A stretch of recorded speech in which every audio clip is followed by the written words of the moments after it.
Hi there, I'm Dolph DeYoung, CEO of your Toronto Zoo, and today we're celebrating Puppe's 54th birthday. She's the oldest orangutan in human care in North America, and we're so proud of the work our team's done to help her get to this ripe old age. And this is Puppe, our Sumatran orangutan. She's 54 years old, and right now she's the oldest orangutan in North America. So she's a very special lady. She keeps us on our toes all the time. And we treat her like a queen. She deserves the best, and we do our best to give it to her. Today's a very special day, so she got some extra treats, a little more than normal. She's got presents, gift bags. She got a special cake from our nutrition department with oranges, mangoes, and beets for coloring, all in an orange juice frozen cake with Jell-O hidden around the exhibit. So when we're doing these things, we're encouraging her to move around her space, her habitat, use her muscles the way she would in the wild, and act as much like an orangutan here at the zoo as she can. Orangutans are very well adapted for moving through the trees, and they are very mindful of how they do that. So here at the zoo, she doesn't have to worry about the branches breaking and things like that, but it is great for her old mental health and her physical health to be active and moving through her exhibit and using her intelligence to her fullest. She really likes watching people, so even today with all the cameras and things, she's not camera shy at all. She's coming right up to the glass so that she can be on the news tonight and everyone can learn about her and her species, because they are one of the most amazing animals on this planet. Orangutan means person of the forest, and I like to think of them like people learn to walk and get out of the forest, and orangutans just hunkered down and stayed there. Most people don't know that orangutans aren't doing well in the wild. Their habitat is disappearing rapidly due to palm oil plantations, and we're helping do our part by raise literacy to help people make better choices in the products they're buying and connect them to the natural world. So we're going to keep celebrating incredible animals like Puppe, connecting them to you so you can help make a difference out there. So keeping rainforests on the planet are extremely important for the existence of orangutans. Orangutans eat fruit, ingest the seeds, and plant those fruit trees all over the forest when they move around. Forests are very important for us as well because they help combat the challenges we're facing with climate change. They're taking carbon dioxide out of the atmosphere and putting oxygen for all of us to breathe. They're cooling the planet by providing shade to the Earth's surface, and they're home to thousands of animals and plants that rely on each other for survival. So that complex relationship between plants and animals is what's keeping us all alive. Unfortunately, the world right now is a little more focused on greed and things and focusing on destroying those delicate ecosystems for profit and things, but we need them for essential survival for all life on Earth. Right now you're seeing her inside the Indonesian pavilion here at your zoo. And next year, we're so excited to share that she'll be able to move outside to a new habitat being built right outside the back door. We look forward to seeing you then, and thanks for all your support of our Toronto Zoo. The indoor habitat we have here for our orangutans is a lovely space. It has climbing poles, it has all kinds of interesting features, but we wanted to provide the orangutans with more space, and we in particular wanted to be able to get them outside so they can experience the sunshine and the breezes.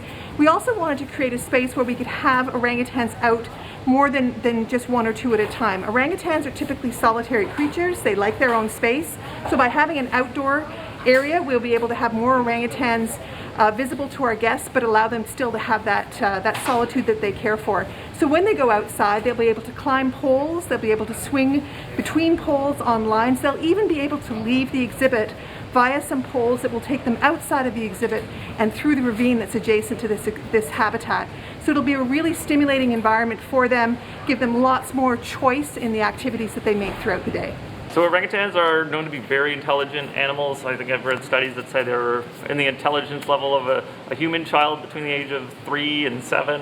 And then they're all individuals. So some of them are more problem solvers, some are more explorers, and then they have all their unique abilities. Here at the Toronto Zoo, we try to keep them mentally stimulated by providing them enrichment and training programs. All of our training that we do with them is voluntary. We use food rewards, much like you would train a dog at home. So we ask for behaviors. And then a lot of the behaviors that we're training is to help look after them better. So we can look in their mouths, we can take the temperatures from their ears, we can get their shoulders if they need injections or vaccinations, voluntary blood draws, x-rays, ultrasounds. The more we can do with their cooperation, the less need for sedating them to do other things. So the more investigative stuff we can do, the earlier we'll find problems. Working with them that closely as well helps us notice subtle changes to their behavior that might be triggers for medical attention. And we have a world-class veterinary team here to provide the best medical care for them as well. Top-notch nutrition department to make sure their diets are on track. And these are always changing because we learn more about their physical health and then their nutritional health as well. So orangutans really love fruit. In the forest, there's not always tons of fruit available, so they are very well adapted to turning that sugar into fat, which can lead to obesity problems with captive orangutans, because if you just give them what they like to eat, they will get obese and develop like liver, kidney, heart problems. So by balancing their diet with lots of leafy greens, browse, and keeping the sugary fruit stuff to about 10%, she can get the fruit that she needs and the occupation of eating the leaves and stripping bark and things from the other food sources.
Poupee is 54 years old.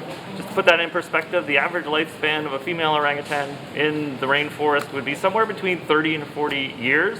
There have been individuals that have lived to about 60 years old. We need to remember that we don't have a long-term study of the great apes. Jane Goodall, Diane Fossey, Brute Galdica went into the forest to study great apes in the late 60s, early 70s, and we only have about 50 years of data on these species. So in 50 years, that's the lifespan of Poupee. And some of those animals were alive when they started those studies and are still alive or died recently. So they can live to be about 60. I think the oldest one on record was 61. And 35 to 40 is about average. So 54 is like somebody living probably into their 90s. She, like someone of that age, we are very mindful of her weight. Any weight on great apes can attribute to other problems, just like in humans. And also I like to compare orangutan lifespans to humans as well, because 100 years ago, people only lived 50 to 60 years, and now we're seeing people live into their 80s, 90s, and some into their hundreds. So with more knowledge about better health, exercise, and mental health, their lives are much better and longer as we learn more. So as we go forward, everything we learn about keeping Poupee healthy will hopefully help the others live to be as long as she is as well. Poupee has been at the zoo for a long time, and she's had 5 offspring in the time that she has been here. She has a son that is in Australia. She has a daughter in the United States. She has a few grandchildren as well. She's a very good mom. So good, in fact, that her daughter could actually do a lot of the raising of Booty himself because she was so confident in passing on the knowledge to her daughter. And that passing on the knowledge is extremely important for orangutans because they learn from their mothers everything that they need to survive. And a good orangutan mother is the security of what an orangutan needs to learn all the skills, foods to eat, and the best ways to travel through the forest. And Poupee has proven 5 times that she's an amazing mother. Here at your Toronto Zoo, being able to give animals, particularly orangutans, which are very intelligent animals, the ability to choose their activities in the day, where they go, what they participate in, is really important to us. That's one of the reasons why we're building a new outdoor orangutan habitat, which is located just behind the space we can see here.